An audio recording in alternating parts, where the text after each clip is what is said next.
There is a moment, just before a deeply sensitive person becomes truly indomitable, that confuses everyone around them. They fall silent. But it's not the defeated silence of someone who has given up. It's a charged quiet, the kind that makes the very atmosphere in a room feel denser. People who have known them for years start murmuring, "They seem different," or "I can't quite place it, but something has shifted." And they're accurate in their observation. The individual standing before them is not the same person they once knew. Because the empath who has entered this final phase has navigated a psychological metamorphosis so total that the person who emerges now vibrates at a frequency entirely distinct from the one who began the journey. Carl Jung spent decades in clinical practice studying this precise shift, and his findings forced him to completely revise his understanding of vulnerability, personal authority, and the latent power that awakens when a person who has spent a lifetime absorbing the world finally learns to transmute that feeling into a force that nothing can resist. Jung wasn't using the term indomitable lightly. He was a scientist of the psyche, not a purveyor of self-help slogans. Yet, when he observed individuals with high sensitivity who had endured every stratum of suffering, every instance of self-erasure, each cycle of pouring themselves out for others until they were hollow, and then rebuilt themselves from that emptiness, he witnessed a quality in them that transcended clinical terminology. These people hadn't merely recovered. They hadn't just healed their wounds. They had evolved into something that defied his established categories.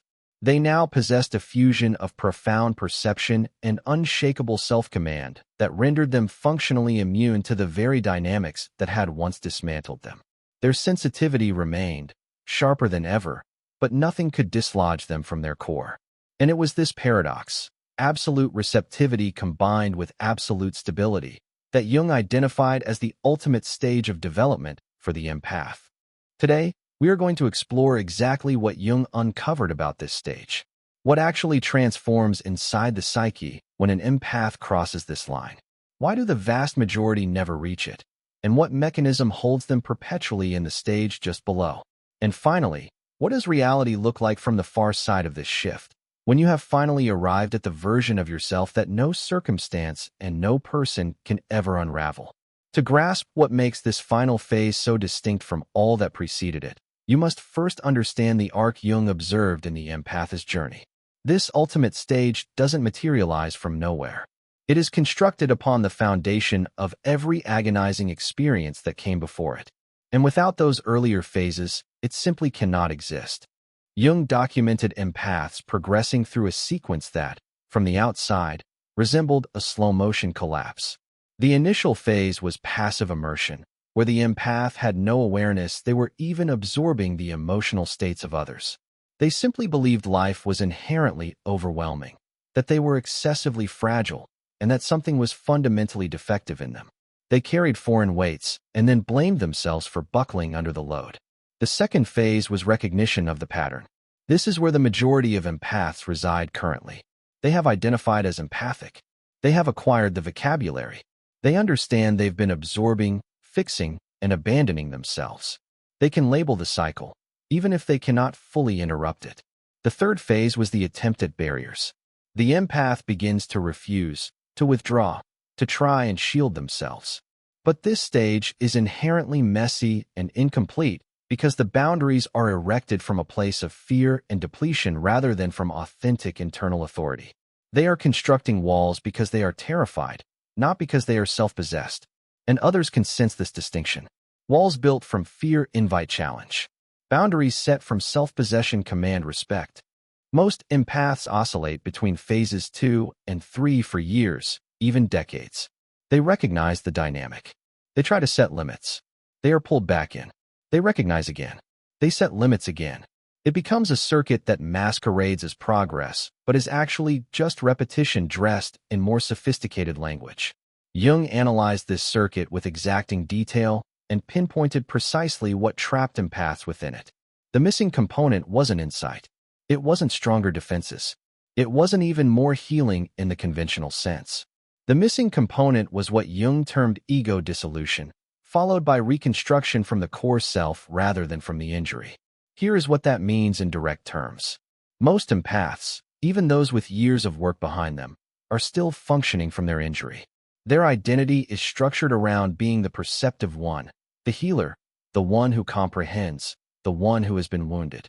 Even their recovery path becomes an extension of that injured identity. They are the empath learning to set boundaries, the empath recovering from toxic relationships, the empath on a spiritual quest. The injury remains the central axis. Everything rotates around it. And as long as that injury sits at the core of their identity, they can grow around it, construct coping mechanisms over it, develop awareness about it, but they cannot move beyond it. Because you cannot transcend something that you are still organized around. The final stage, the one Jung described as indomitable, demands something most empaths resist with every fiber of their being. It demands the complete dissolution of the injury-based identity.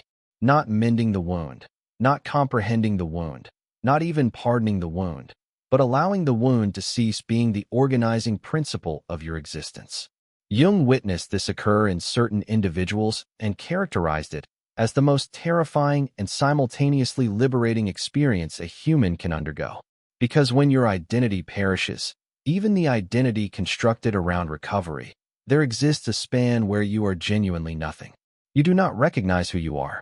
The previous self is gone, and the new self has not yet coalesced. You are standing in a void, and that void is where most empaths retreat.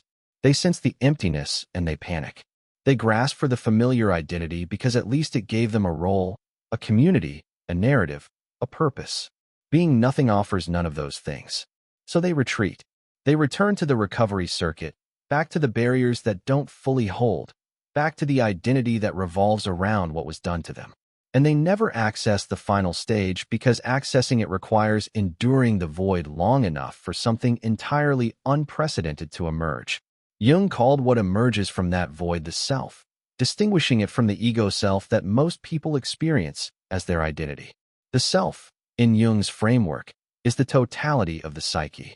It encompasses everything the ego rejected, everything the shadow conceals, everything the persona hides.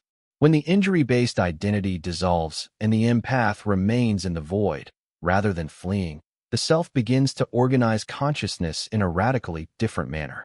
Instead of identity built around sensitivity as vulnerability, identity reorganizes around sensitivity as a precision instrument. Instead of empathy as affliction, empathy becomes intelligence. Instead of feeling everything as torment, feeling everything becomes a strategic asset. This is where the transformation becomes externally visible, and where the concept of indomitable begins to make concrete sense. Because the empath who has traversed ego dissolution and allowed the self to reorganize their consciousness operates in a way that is genuinely difficult to counteract. They still perceive everything. They enter a room and decode it instantly. They sit with someone and penetrate every facade to the mechanics underneath. They detect shifts in emotional climate before anyone else registers them. All the empathic abilities remain fully active, sharper, in fact, because they are no longer distorted by the empath's own unprocessed pain. When you are submerged in your own wounds, your perception is clouded by your projections. When the injury-based identity has dissolved and the self is directing awareness, perception becomes lucid. You see what is actually present instead of seeing your trauma mirrored everywhere you look. But here is the critical distinction that makes this stage indomitable. The empath who has reached this level perceives everything and is moved by nothing that does not legitimately warrant their movement. They feel someone's manipulative intent, and it registers as information, not as an emotional snare. They sense someone's fury, and they acknowledge it without internalizing it. They detect someone's desperation, and they can extend compassion without being dragged into rescue mode. The automatic, reactive circuits that once controlled them are gone. Not suppressed, not managed, gone. Because those circuits were products of the injury-based identity, and that identity no longer exists. There is nothing left for manipulation to attach to. There is no abandonment wound to trigger. There is no need for approval to exploit. There is no guilt mechanism to activate. The entire infrastructure that made the empath controllable has been dismantled, not through willpower or boundaries, but through the death of the self that contained it. Jung found this particularly remarkable because it resolved a paradox that had long troubled him. How can someone feel profoundly and remain stable? In his earlier work, he had nearly concluded that deep feeling and psychological stability were inversely related. The more you felt, the less anchored you could be. But these post-transformative empaths entirely disproved that. They felt more than anyone in the environment and were simultaneously the most grounded individual present. They could hold space for someone's total emotional collapse without losing their own equilibrium for a single instant. They could navigate high-conflict scenarios with a composure that wasn't performed or strained, but was genuinely native to them. They had simply outgrown the reactivity.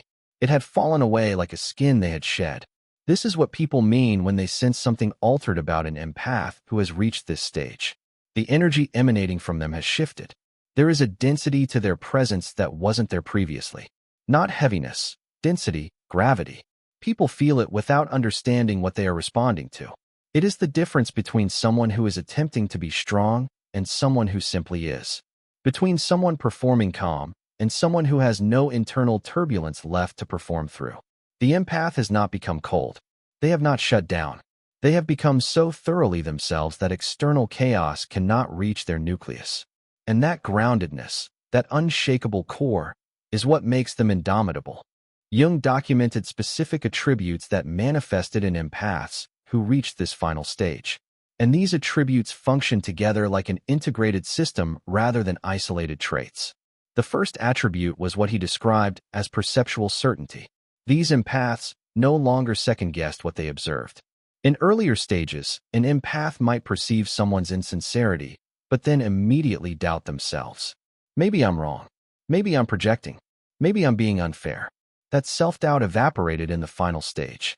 When they perceived something, they trusted it completely, not with arrogance, but with the quiet assurance of someone whose perception has been tested thousands of times and proven accurate. This made them impossible to manipulate through confusion. You cannot make someone doubt what they see when they have learned through years of agonizing experience that their seeing is reliable.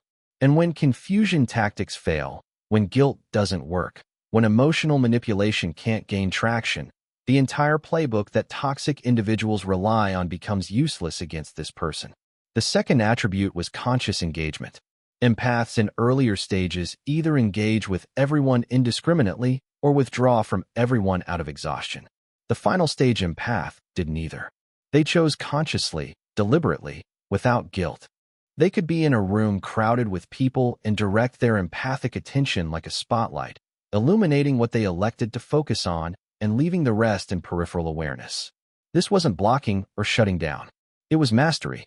The same way an experienced musician can hear every instrument in an orchestra but choose to follow one melodic line. The final stage empath could perceive every emotional current in a space while choosing which ones warranted their active attention. This meant they no longer got depleted by crowds or social settings. Not because they stopped feeling, but because they stopped letting every feeling command their full resources. They allocated their attention with precision. And that precision conserved an enormous amount of energy that earlier stage empaths hemorrhage constantly. The third attribute Jung identified was what he called integrated fierceness. This is the one that surprises people most because empaths are conventionally expected to be gentle. In earlier stage, empaths usually are gentle because they are afraid of their own anger. They have been conditioned to believe that anger is wrong, that good empaths are compassionate, that feeling rage indicates something defective in them. So they suppress it. They swallow it. They turn it inward, where it becomes depression and self-destruction. But the empath who has passed through ego dissolution has integrated their shadow, which means they have reclaimed their anger as legitimately theirs. Not reactive anger, not wounded anger, clean, purposeful fierceness that arises in direct proportion to what the situation requires. Jung observed that these empaths could be devastatingly direct when the moment called for it. They could cut through someone's performance with a single sentence so precisely aimed it left no room for deflection. Not cruel, not aggressive, just so accurate that it was undeniable. This capacity for fierceness, combined with their deep perception of exactly where to aim it, made them formidable in ways that people who had known the old, gentle, accommodating version never expected. They hadn't become mean, they'd become whole. And wholeness includes the capacity to be fierce. The fourth attribute was emotional self-governance. This is different from emotional regulation, which implies you are managing something that is trying to destabilize you. Emotional self-governance means your emotional state originates from within you rather than being dictated by external conditions. The final stage empath doesn't walk into a grieving room and become grief-stricken. They walk into a grieving room, perceive the grief completely, and remain in whatever emotional state they were in before entering. They can choose to empathize. They can choose to share in the feeling, but it is a choice, not a compulsion. Their emotional state belongs to them. Jung recognized this as one of the clearest markers that someone had completed the transformation. When your emotions are truly your own, when no one and nothing can hijack your internal experience without your consent, you have reached a level of psychological freedom that most people never access. And from that freedom, everything else becomes possible. Relationships become cleaner because you are choosing to be there, not because their emotions are pulling you. Work becomes more focused because you are not constantly processing everyone else's psychic noise. Life becomes quieter inside, even when it is loud outside. The fifth attribute, and the one Jung considered most significant, was deliberate compassion. Earlier stage empaths practice indiscriminate compassion. They feel sorry for everyone. They want to help everyone. Their compassion has no filter, no direction, no limits. And this isn't virtue, it is compulsion. It is the inability to tolerate others' pain because it resonates with their own unhealed pain. The final stage empath has compassion that is vast and simultaneously precise. They can witness suffering without being compelled to intervene. They can recognize someone's pain without needing to fix it. And when they do choose to act compassionately, their action is precise, effective, and boundaried. They help in ways that actually help, rather than in ways that make themselves feel better about someone else's situation. This shift from compulsive compassion to deliberate compassion is what allows the final stage empath to sustain their caring over a lifetime rather than burning out within years. They are not spending their compassion recklessly. They are investing it where it will actually matter. These 5 attributes operating together are what create the indomitable empath. Not indomitable in the sense of bulldozing through life without feeling anything. Indomitable in the sense that no external force can pull them off their center. No manipulation can hook them. No emotional storm can capsize them. No amount of pressure can make them abandon themselves. They have become the one thing they spent their entire life being for everyone else. A safe, stable, unshakable presence. Except now that presence is directed inward first. They are their own safe harbor before they are anyone else's. Jung noted something poignant about this stage. The empaths who reached it often went through a period of grief afterward. Not grief for the old self exactly, but grief for all the years spent suffering unnecessarily. They would look back at decades of giving themselves away. Decades of absorbing everyone's pain. Decades of believing their sensitivity was a curse. And they would mourn the time lost. They would think about relationships they stayed in far too long because they couldn't stop trying to heal someone who didn't want healing. They would remember jobs they endured because they felt responsible for colleagues' emotional well-being. They would recall the thousands of times they betrayed their own perception because someone else told them they were wrong about what they were seeing. But Jung also observed that this grief was brief in comparison to what came before. Because the empath who has reached the final stage has a relationship with pain that is fundamentally different from how they related to it previously. Pain arrives. They feel it completely, and then it moves through them and is gone. It doesn't take up residence. It doesn't organize their identity. It doesn't define their day or their week or their year. It passes through like weather, fully experienced and fully released. That capacity to feel without being captured by feeling is perhaps the single most powerful outcome of this entire transformation. If you are reading this and you recognize yourself in the earlier stages, in the loop of understanding and trying and getting pulled back, Jung would want you to know something that might sound harsh, but is actually the most compassionate thing anyone can tell you. You are not stuck because you haven't learned enough. You are not stuck because you haven't healed enough. You are stuck because you are still organized around your wound.